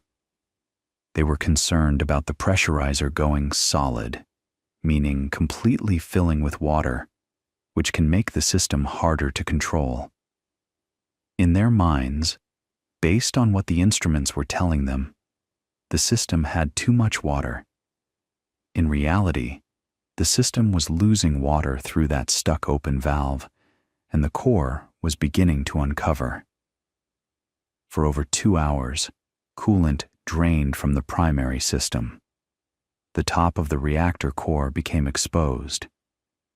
Without water covering the fuel rods, the zirconium cladding, that's the metal tube surrounding each fuel pellet, began to overheat dramatically. When zirconium gets hot enough, somewhere around 1,200 degrees Celsius, it reacts with steam to produce zirconium oxide and hydrogen gas. This is an exothermic reaction, meaning it generates even more heat, which accelerates the damage. The fuel rods began to warp, crack, and crumble. About half the core eventually melted or was severely damaged. Radioactive gases, including some iodine-131 and noble gases like xenon and krypton, escaped into the containment building, and in smaller quantities, into the environment. Here's what's remarkable, though. The containment building held. That massive reinforced concrete structure with its steel liner, the last line of defense, did its job. The amount of radiation that actually reached the surrounding community was small. Studies conducted afterward, including a comprehensive one by Columbia University that tracked the local population for decades, found no statistically significant increase in cancer rates attributable to the accident. The average radiation dose to people living within a 10-mile radius was estimated at about 1 millirem. For comparison, you get about 3 millirem from a chest X-ray, and natural background radiation gives you roughly 300 millirem per year. Physically, in terms of direct health consequences to the public, 3 Mile Island was not a catastrophe. But in every other sense, psychologically, politically, economically, it was devastating. And this is something engineers sometimes struggle to accept. but it's critically important. The public perception of risk and the engineering reality of risk are two different things. And in a democracy, perception drives policy. The images on television, the cooling towers, the evacuation advisories, the confused press conferences where officials contradicted each other, pregnant women and children being told to leave the area. All of this created a visceral fear of nuclear power that no amount of statistical reassurance could undo. The movie, The China Syndrome, a thriller about a nuclear plant accident, had been released just 12 days before the real accident. 12 days. You couldn't write fiction that improbable. The consequences were immediate and lasting. New reactor orders in the United States, which had already been slowing due to cost overruns and regulatory delays, essentially stopped. Not a single new nuclear power plant ordered after 1978 in the United States would be built without being canceled. That drought would last for decades. The Nuclear Regulatory Commission imposed a wave of new safety requirements, many of them expensive and time-consuming to implement. Construction costs for plants already underway ballooned. Projects that had been estimated at a few $100 million ended up costing billions. The economics of nuclear power, which had already been shaky, became brutal. And the lessons the industry drew from 3 Mile Island were real and important. The accident led to the creation of the Institute of Nuclear Power Operations, INPO, an industry self-policing body that dramatically improved training, procedures, and safety culture across the American fleet. Control rooms were redesigned. Operator training was overhauled. Simulators became mandatory, and the emphasis shifted toward understanding the actual state of the plant, not just reading instruments. The concept of defense in depth was reinforced. Multiple independent barriers between the radioactive material and the public so that no single failure can cause a release. But all of those improvements happened in the shadow of a public that had fundamentally changed its mind about nuclear energy. The technology that had been the future was now, in many people's minds, a ticking time bomb. And the nuclear industry had barely begun to absorb the lessons of 3 Mile Island when, 7 years later, something happened that made Pennsylvania look like a minor hiccup. Something so catastrophic, so unprecedented in scale, that it would reshape not just the nuclear debate, but the geopolitical map of the world.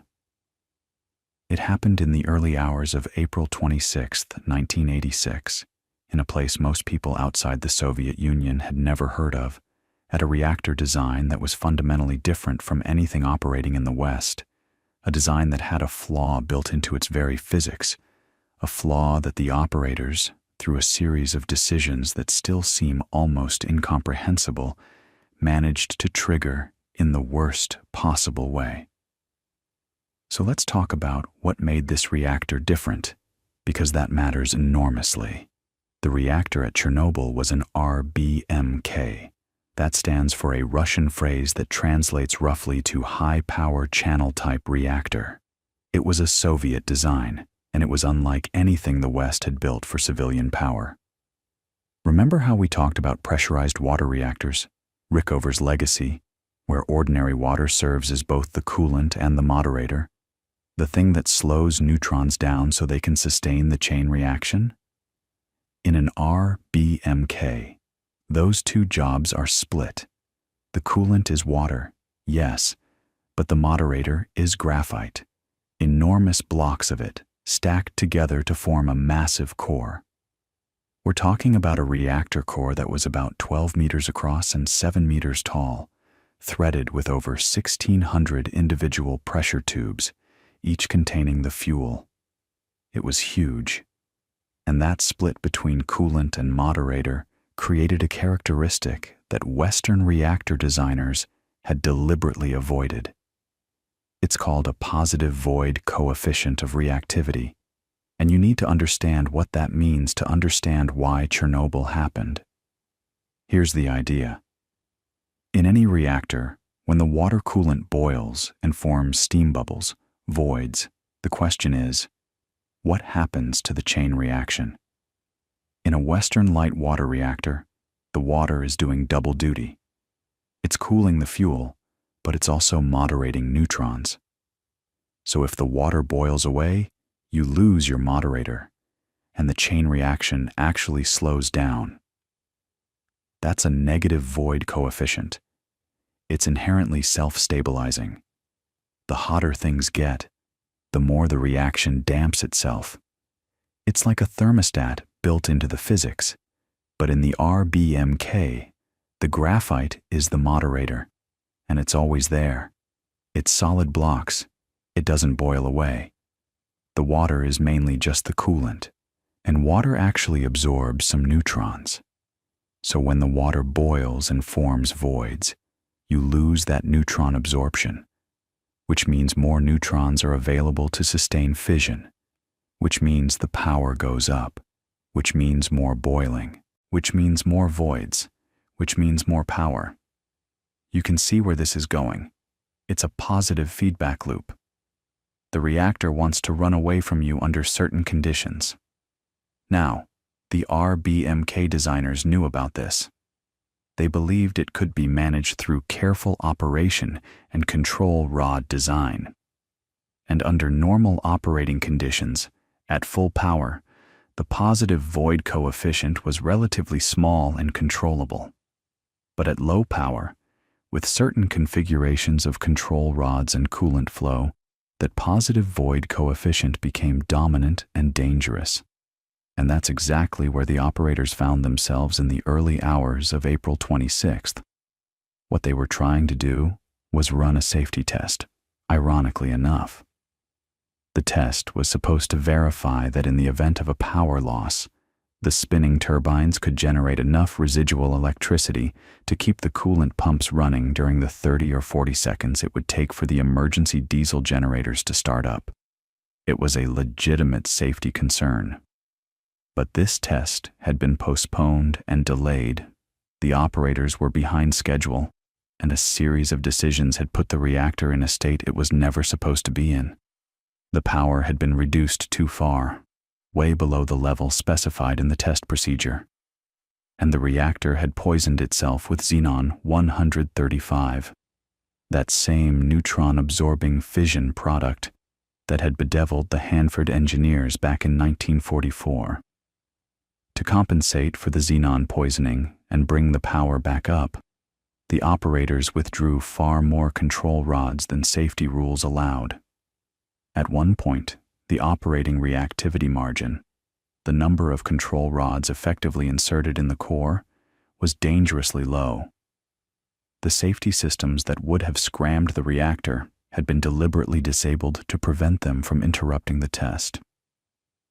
The reactor was essentially being held in a deeply unstable state by manual control, like balancing a bowling ball on the tip of a pencil. And then they started the test. They reduced coolant flow to the core as part of the procedure. The water began to boil. The voids formed, and the positive void coefficient did exactly what physics said it would do. Power surged. The operators hit the emergency shutdown button, the AZ5 button, and here's one of the most tragic design details in all of engineering history. The control rods in an RBMK had graphite tips, called displacers, at their lower ends. When the rods were fully withdrawn and then driven back in, the graphite tips entered the core first, before the neutron-absorbing boron carbide section above them. And graphite is a moderator. So for a brief moment, inserting the control rods actually increased reactivity in the lower part of the core before the absorbing sections could follow. It was a known design issue. It had been documented, and in the state the reactor was in, low power, high xenon, minimal control rod margin, rising voids, that momentary reactivity spike was the match in the powder keg. the power surged to something like 100 times the reactor's rated output in a matter of seconds. The fuel fragmented. The coolant flashed to steam instantaneously. The resulting steam explosion blew the 1,000-ton upper biological shield, a massive concrete and steel lid, clear off the reactor. A second explosion followed almost immediately, likely a steam explosion or possibly a small nuclear excursion, though the exact nature is still debated. The graphite moderator, now exposed to air, caught fire. And here's what made Chernobyl categorically different from 3 Mile Island. There was no containment building. The RBMK design didn't have one, not in the Western sense. The building around the reactor was an industrial structure, not a pressure-rated containment vessel. When the explosions tore the reactor open, there was nothing between the burning core and the sky. Radioactive material, iodine-131, cesium-137, strontium-90, plutonium isotopes, was lofted directly into the atmosphere, carried by the heat of the graphite fire, and began drifting across Europe. 2 plant workers died that night from the explosions. In the hours and days that followed, firefighters and plant personnel fought the blaze and the crisis with extraordinary, sometimes suicidal bravery. Many of them received lethal radiation doses. 28 emergency workers and plant staff died of acute radiation syndrome in the weeks following the accident. The nearby city of Pripyat, home to nearly 50,000 people, wasn't evacuated until 36 hours after the explosion. Eventually, a zone of about 30 kilometers around the plant was permanently evacuated. Over 100,000 people displaced from their homes, most of them never to return. The graphite fire burned for about 10 days. Helicopters dropped sand, lead, clay, and boron onto the open reactor in an attempt to smother the fire and absorb neutrons. Eventually, miners tunneled under the reactor to install a cooling slab, fearing the molten core material might burn through the basement and reach the groundwater. Hundreds of thousands of soldiers and civilians, the so-called liquidators, were mobilized for the cleanup, many of them receiving significant radiation doses. The long-term health consequences are still studied and debated, but the most clearly documented effect has been a dramatic increase in thyroid cancer among children who were exposed to iodine-131, particularly those who drank contaminated milk in the days before evacuations and food bans were implemented. And here's what you need to hold in your mind about Chernobyl, because it's important for understanding everything that came after. This was not a failure of nuclear physics. The physics worked exactly as predicted. A positive void coefficient in an unstable configuration, with safety systems disabled and control rods withdrawn beyond all limits, produced exactly the outcome the physics demanded. It was a failure of design philosophy, building a reactor with an inherent instability and then relying on administrative controls and operator discipline to keep it safe. It was a failure of safety culture, a culture where the test schedule mattered more than the operating procedures, where operators felt pressure to complete the test rather than shut down when things went wrong. And it was a failure of transparency. The Soviet system that had kept the RBMK's known design flaws from being openly discussed and addressed, that delayed informing the public and the world about the severity of the accident. The global impact was seismic. In the Soviet Union itself, Chernobyl became a symbol of the system's dysfunction, and many historians consider it a significant factor in the political changes that led to the end of the Soviet Union. Mikhail Gorbachev himself later said that Chernobyl was perhaps the real cause of the collapse, more than any other single event. Internationally, the accident devastated public support for nuclear energy in country after country. Italy held a referendum and shut down its entire nuclear program. Sweden committed to phasing out nuclear power. Germany's anti-nuclear movement gained enormous political strength. Even in France, which had the most committed nuclear program in the West, public unease grew.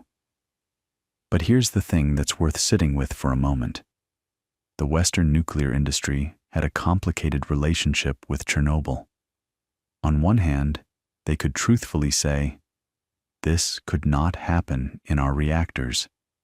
The RBMK design, with its positive void coefficient and lack of containment, was fundamentally different from the pressurized and boiling water reactors operating in the West. No Western light water reactor has that runaway instability. No Western reactor lacks a containment building. The accident was, in a very real engineering sense, a product of a specific design that Western engineers had rejected decades earlier. And yet, the public didn't draw those distinctions. To most people, a nuclear accident was a nuclear accident. Chernobyl and 3 Mile Island blurred together in the public imagination into a single narrative. Nuclear power is dangerous. The experts can't be trusted, and the consequences of failure are too terrible to accept. And so the nuclear industry entered a long winter. In the United States, no new reactor was ordered after 1978, and none would be for decades. Existing plants continued to operate, and operate well actually, with capacity factors climbing steadily through the 1990s and 2000s as imposed safety culture reforms took hold. The fleet that survived became remarkably efficient and reliable, but no one was building new ones. The workforce aged, the supply chain atrophied. Universities saw enrollment in nuclear engineering programs decline. The institutional knowledge that had been built over decades began to slowly, quietly erode. And then, around the turn of the millennium, something unexpected started to happen. The conversation began to shift, not because people forgot about Chernobyl or 3 Mile Island, but because a new problem had moved to the center of global concern. A problem so vast, so urgent, that it forced a reconsideration of every energy source on the table. Climate change. The realization that burning fossil fuels was altering the Earth's atmosphere in ways that threatened catastrophic consequences made people look at nuclear power with fresh eyes. Because whatever its risks, nuclear energy produces electricity with essentially zero carbon emissions during operation. A single nuclear plant can generate as much power as thousands of wind turbines or millions of solar panels, running day and night regardless of weather, on a tiny physical footprint. And the safety record, when you looked at it honestly, compared favorably to fossil fuels, which kill hundreds of thousands of people every year through air pollution alone. Deaths that are diffuse and invisible, unlike the concentrated, dramatic horror of a nuclear accident. This period, roughly the early 2000s, became known as the nuclear renaissance. Governments began talking about new builds again. The U.S. Nuclear Regulatory Commission started receiving applications for new reactor designs. Utilities in the American Southeast began planning new units. The UK announced plans for a new generation of nuclear plants. China, which had been building reactors steadily since the 1990s, dramatically accelerated its program. For the first time in decades, it seemed like nuclear energy might have a second act. New reactor designs were on the drawing board, so-called Generation 3, and 3+ designs that incorporated passive safety features, systems that would shut the reactor down and keep the core cool using nothing but gravity and natural circulation. No pumps, no operator action, no external power required. The most prominent of these was Westinghouse's AP1000, which used enormous tanks of water positioned above the reactor that could drain by gravity to cool the core in an emergency. The idea was to make the next Chernobyl, the next 3 Mile Island, not just unlikely, but physically impossible, to design reactors where the laws of physics themselves would prevent a meltdown, even if every operator walked away and every electrical system failed. It was an exciting time, full of optimism and ambition. And then, on March 11th, 2011, off the Pacific coast of Japan, the seafloor shifted along a subduction zone, and a magnitude 9.0 earthquake, one of the most powerful ever recorded, sent a wall of water racing toward the coast of Tohoku. And on that coast, in a town called Okuma, in Fukushima Prefecture, sat a nuclear power station with 6 boiling water reactors, 3 of which were operating at the time, reactors that had been designed in the 1960s by General Electric, built in the 1970s, and were about to face a challenge that no one who designed them had ever imagined they would have to face: the earthquake itself. The reactors actually handled that part. The seismic sensors detected the shaking, the control rods inserted automatically within seconds, the fission chain reactions stopped cold. Shut down, just the way they were supposed to work, and for a brief moment, everything looked okay. The 3 operating reactors, units 1, 2, and 3, were in what's called hot shutdown, meaning fission had stopped, but the cores were still intensely hot from decay heat, that residual energy produced by the breakdown of fission products that we talked about way back when we were discussing how reactors work. Decay heat is not a trivial thing. Right after shutdown, it's something like 6 or 7% of the reactor's full thermal power. For a reactor producing over 1,000 megawatts of thermal energy, that's still tens of megawatts of heat being generated inside the core. You need cooling. Constantly. For hours, days, even weeks after shutdown, you need water flowing over those fuel rods to carry that heat away, or the temperature just keeps climbing. Now here's what happened. The earthquake knocked out the external power grid. The transmission lines coming into the plant went down. That's a problem, because normally you'd use grid electricity to run your cooling pumps. But that's an anticipated scenario. Every nuclear plant has backup diesel generators for exactly this situation. And Fukushima Daiichi had them. The diesels kicked in. Cooling was maintained. For about 45 minutes, everything was under control. And then the tsunami arrived. The wave that hit the Fukushima coast was enormous. Estimates range from about 13 to over 14 meters high at the plant site. The seawall protecting the station was designed for a tsunami of about 5.5 meters. Think about that gap for a second. The wall was maybe a third of the height it needed to be. The ocean simply came over the top and flooded the plant. It inundated the low-lying areas where the diesel generators were housed, in the basements of the turbine buildings. Seawater poured in. The diesels drowned. The electrical switching equipment drowned.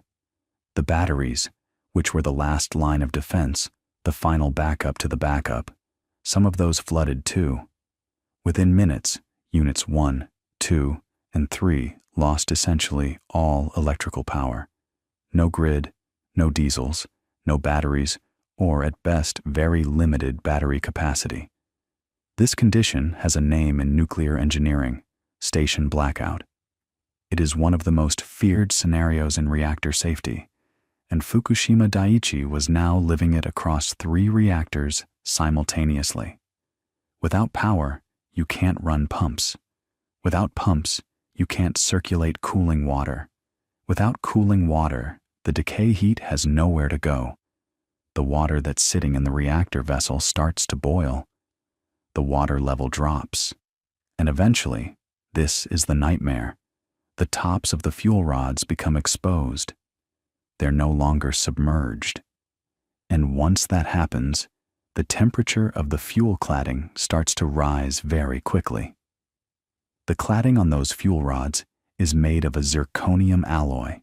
And here's a critical piece of chemistry. When zirconium gets hot enough, above roughly 1,200 degrees Celsius, it reacts with steam to produce zirconium oxide and hydrogen gas. That reaction is exothermic. It generates even more heat, which accelerates the process. You get a runaway situation.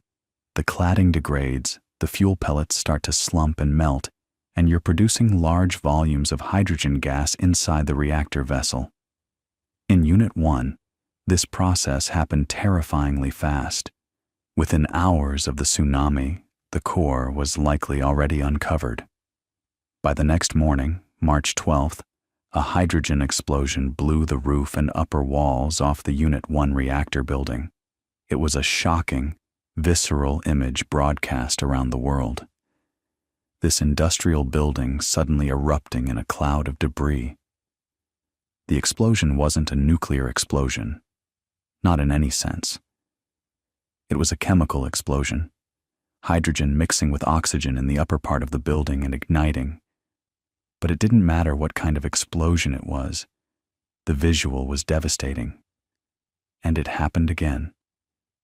Unit 3 suffered a hydrogen explosion on March 14th, even more violent than Unit 1's. Unit 4, which wasn't even operating at the time, its core had been completely offloaded to the spent fuel pool for maintenance, also experienced a hydrogen explosion, likely from hydrogen that migrated through shared ventilation ductwork from Unit 3. Unit 2 didn't have a dramatic explosion, but suffered a suspected breach in its containment, releasing radioactive material directly.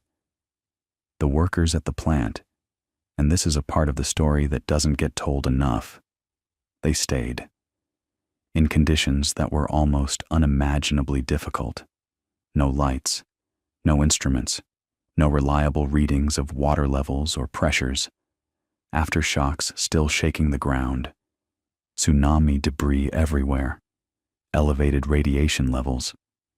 They were trying to cool reactors using fire trucks, rigging up hoses, pumping seawater which would essentially destroy the reactors permanently. But at that point, saving the hardware was no longer the concern. They were trying to prevent something even worse. The group of workers who remained on site became known in the press as the Fukushima 50, though the actual number fluctuated and was often higher. Their plant manager, Masao Yoshida, made the critical decision to inject seawater against the wishes of TEPCO headquarters in Tokyo, who were worried about the economic loss of the reactors. Yoshida reportedly pretended not to hear the order to stop. He kept pumping seawater. It's hard to overstate the courage and the judgment that took to disobey your corporate superiors in real time during a crisis because you knew, as the engineer on the ground, that it was the right call. In the end, 3 reactor cores experienced significant meltdowns. Fuel melted through the reactor vessels in at least Units 1 and possibly 2 and 3, collecting in the containment structures below. Radioactive material was released into the atmosphere and into the ocean.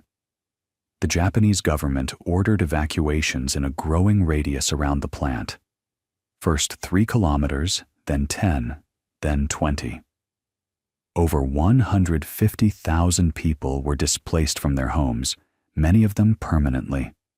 Entire towns emptied overnight and have remained largely empty for years since. But here's something important, and I want to be careful and precise about this. The direct health effects of the radiation released from Fukushima have been, by every major scientific assessment conducted since, remarkably limited. The doses received by the general public were low. The World Health Organization, the United Nations Scientific Committee on the Effects of Atomic Radiation, and multiple independent studies have concluded that the increase in cancer risk for the evacuated population is small, and for most people, too small to be statistically detectable above normal background cancer rates. No one died from acute radiation exposure at Fukushima. Some workers received elevated doses, and they're being monitored, but as of now, no radiation-caused deaths have been confirmed among plant workers or the public. What did cause enormous harm was the evacuation itself, moving over 100,000 people, many of them elderly, many from hospitals and nursing homes, in a chaotic, rushed evacuation during the broader tsunami disaster caused real, documented suffering.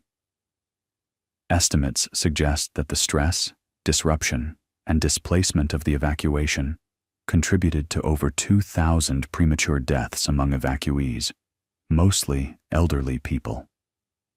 This is a deeply uncomfortable fact, and it raises hard questions about how we balance the risks of radiation exposure against the risks of the response to radiation exposure.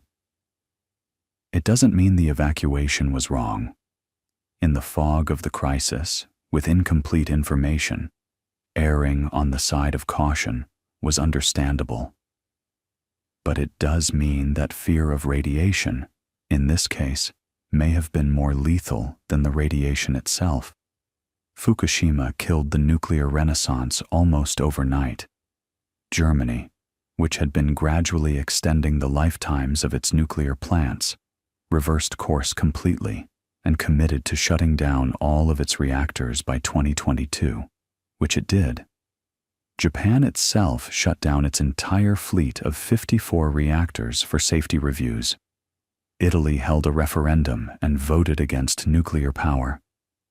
Public opinion shifted dramatically in many countries. The narrative that nuclear power was inherently too dangerous, too prone to catastrophic failure, hardened into something approaching conventional wisdom in many parts of the world. And yet, here's where the story takes one more turn, and it's the turn we're living through right now. Because while all of this was happening, while countries were shutting down reactors and canceling new builds, the climate was changing. The carbon dioxide concentration in the atmosphere kept climbing. The global temperature kept rising. And the hard math of decarbonization started to become impossible to ignore. If you want to generate electricity without producing carbon dioxide, your options are limited. You have renewables, solar, and wind, which are wonderful and have gotten dramatically cheaper, but which are intermittent. The sun doesn't always shine. The wind doesn't always blow. You need something to fill the gaps, something that can produce large amounts of reliable, round-the-clock, carbon-free electricity. Hydropower can do that in some places, but most of the good sites are already developed. And then there's nuclear. The numbers are striking. Nuclear power produces essentially zero carbon dioxide during operation. Over its full life cycle, including mining, construction, and decommissioning, its carbon footprint is comparable to wind and lower than solar. A single nuclear plant occupies a tiny fraction of the land area that an equivalent solar or wind installation would require, and it runs at capacity factors of 90% or more, meaning it's generating power over 90% of the time, compared to maybe 25 to 35% for wind and solar. For countries serious about reaching net zero emissions, the arithmetic is very difficult to make work without nuclear in the mix. So what's happening now is fascinating. There's been a quiet but unmistakable shift. Countries that were moving away from nuclear have started reconsidering. France, which never lost faith and still gets about 70% of its electricity from nuclear, announced plans to build new reactors. The UK is building Hinkley Point C and planning more. Japan has been slowly restarting some of its idled reactors. Even in the United States, where no new reactor had been completed in decades, the Vogtle Units 3 and 4 in Georgia came online in 2023 and 2024. A P1000 designs, those passive safety reactors we talked about. They were years late and billions over budget, which is its own cautionary tale about the difficulty of building large nuclear plants in countries that have lost the institutional knowledge and supply chains for doing so. But they're running. they're producing carbon-free electricity. And then there's the new frontier, small modular reactors, or SMRs. The idea is to shrink the reactor down, build it in a factory, ship it to site on trucks or rail, and assemble it there. Smaller means less capital at risk, faster construction, and designs that can be even more passively safe because the physics of cooling a smaller core are more forgiving.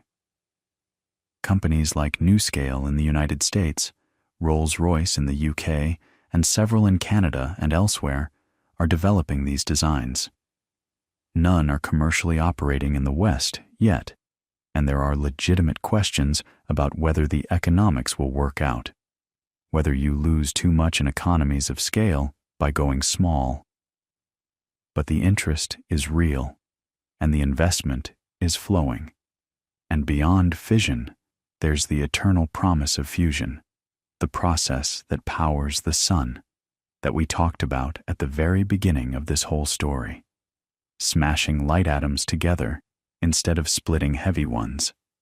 Fusion produces no long-lived radioactive waste, carries no risk of meltdown, and its fuel, hydrogen isotopes, is virtually inexhaustible. The joke has always been that fusion is 30 years away and always will be. But something has changed in the last decade. Private companies, funded by billions in venture capital, are pursuing fusion with an urgency and creativity that government programs never quite managed. New superconducting magnets, new plasma confinement approaches, new computational tools. Whether any of them will achieve commercial fusion power in our lifetimes remains genuinely uncertain, but the attempt is being made with more seriousness than ever before. So here we are. This whole long story, from Becquerel's photographic plate in 1896, to Rutherford's gold foil, to Fermi's squash court reactor, to the blinding flash over Hiroshima, to Rickover's submarine, to 3 Mile Island's stuck valve, to Chernobyl's burning graphite, to Fukushima's flooded generators. It's all one continuous thread. It's the story of humanity, discovering a force of nature more powerful than anything it had ever encountered, and then spending a century trying to figure out how to live with it. Getting it wrong sometimes, catastrophically wrong, and learning, painfully, from every mistake. Building institutions and safety cultures and engineering principles, one hard lesson at a time. And what strikes me, lying here thinking about all of it, is that nuclear energy is really a mirror. It reflects back whatever we bring to it. Our fears, our ambitions, our capacity for both extraordinary care and terrible negligence. The atom doesn't care about our politics or our anxieties. It just does what physics tells it to do. Whether we can harness that physics wisely, safely, humbly. That's the human question. It always has been. The reactors that are running tonight, right now, as you're listening to this, there are about 440 of them around the world. They're quietly splitting uranium atoms, boiling water, spinning turbines, pushing electrons into the grid. Somewhere, the lights in a hospital are on because of nuclear fission.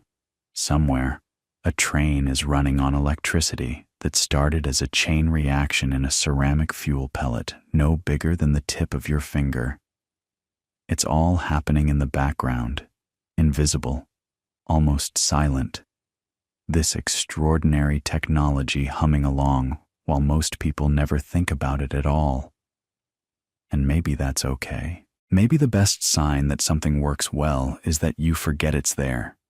The water comes out of the tap, the lights come on when you flip the switch, and you don't have to think about the incredible chain of engineering and physics and human effort that makes it all possible.